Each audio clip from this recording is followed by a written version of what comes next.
In the last lesson, we started looking at this synth part, which is kind of a vibesy thing, and we just took in this first part from bar 9 to 25.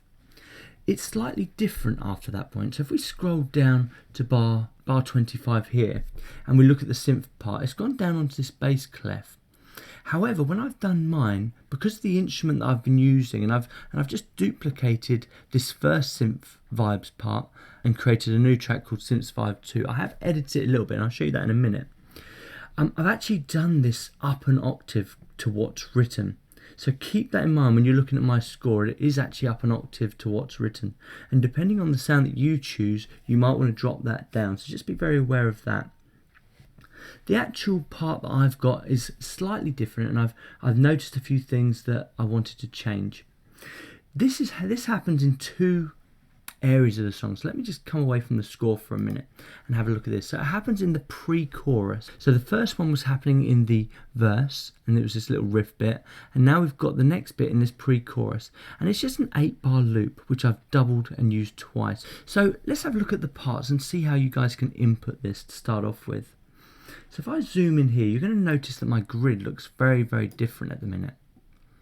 And that's because I've had to kind of chop it down to 64s. Now if you look at this one, if you come up to here and then go to custom, and that's how I've got my time area set up at the moment, or my transport bar set up at the moment as custom. And if you come up to here, you can actually change the grid value from 16 to 64. So when I initially put in these parts, I just left it at 16, and we just kind of went through typing them in using my pencil tool, just typing them in as the score had suggested to do so.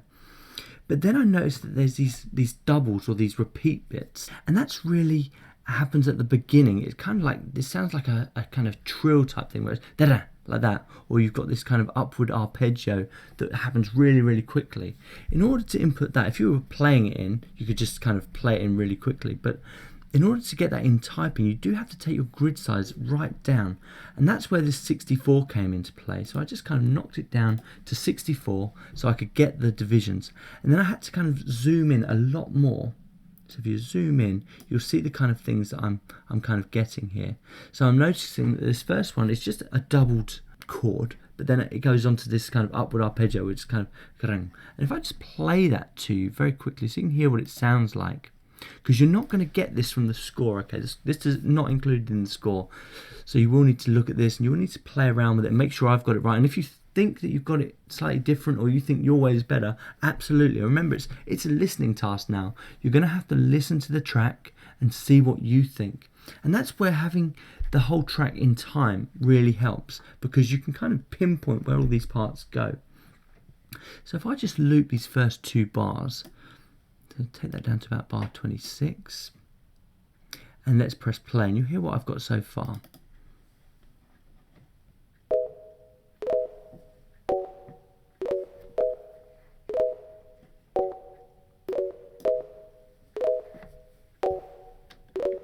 And that's quite nice, and it's quite accurate to the piece. Let's just put the drums in there so you can see that they are. I'm still working on the drums, so don't feel put off too heavily. I've still got some bits to do on them, but we'll come back to that. Here we go.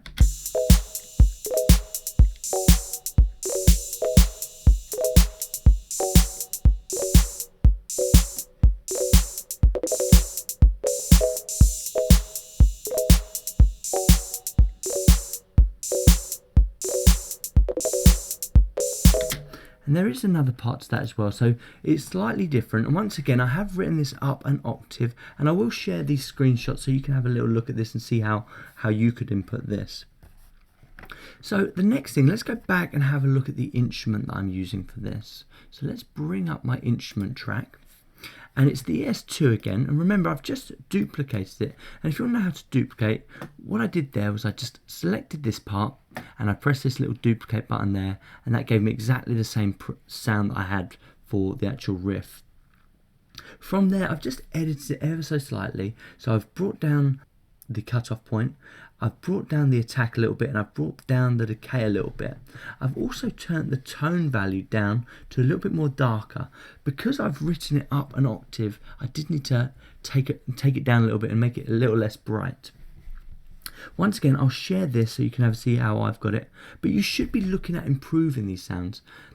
So don't just leave it where I've got to. This is this is how I'll develop the piece and I'll move through it, okay?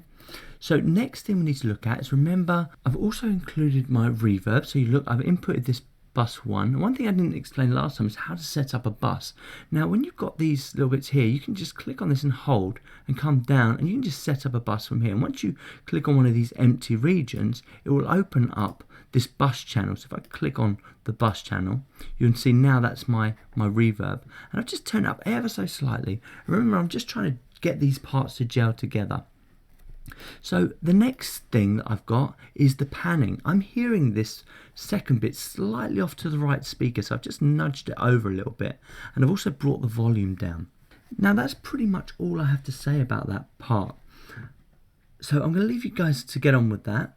Input these parts, and you will have to listen to the track, keep looping the sections, make sure everything's in time, make sure you get it exactly the way you want it before moving on.